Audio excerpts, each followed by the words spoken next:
मेरे प्रिय, सुबह तुम जैसे ही सोकर उठे मैं तुम्हारे बिस्तर के पास ही खड़ा था। मुझे लगा कि तुम मुझसे कुछ बात करोगे। तुम कल या पिछले हफ्ते हुई किसी बात या घटना के लिए मुझे धन्यवाद कहोगे, लेकिन तुम फटाफट चाय पीकर तैयार होने चले गए और मेरी तरफ देखा भी नहीं।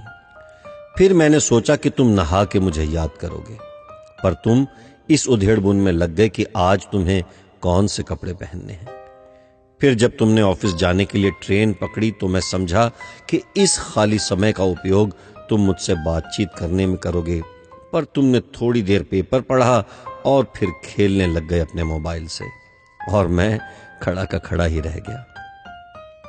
मैं तुम्हें बताना चाहता था कि दिन का कुछ हिस्सा मेरे साथ बिताकर तो देखो, तुम्हारे काम और भी अच्छी तरह से होने लगेंगे, लेकिन तुमने मुझसे बात ही नहीं की। एक मौका ऐसा भी आया कि जब तुम बिल्कुल खाली थे और कुर्सी पर पूरे 15 मिनट यूं ही बैठे रहे, लेकिन तब भी तुम्हें मेरा ख्याल नहीं आया। दोपहर के खाने के वक्त जब तुम इधर उधर देख रहे थे तो भी मुझे लगा कि खाना खाने से पहले तुम एक पल के लिए मेरे बारे में सोचोगे, लेकिन यह भी नहीं हुआ। दिन का अब भी काफी समय बचा था।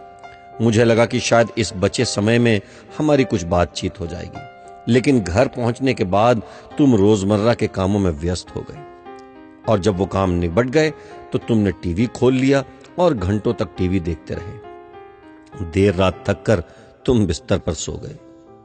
मेरा बड़ा मन था कि मैं भी तुम्हारी दिनचर्या का हिस्सा बनूं, कुछ वक्त तुम्हारे साथ बिताऊं, तुम्हारी कुछ सुनूं, तुम्हें कुछ सुनाऊं, कुछ मार्गदर्शन करूं तुम्हारा, ताकि तुम्हें समझ आए कि तुम किस लिए इस धरती पर आए हो और किन कामों में उलझ गए हो।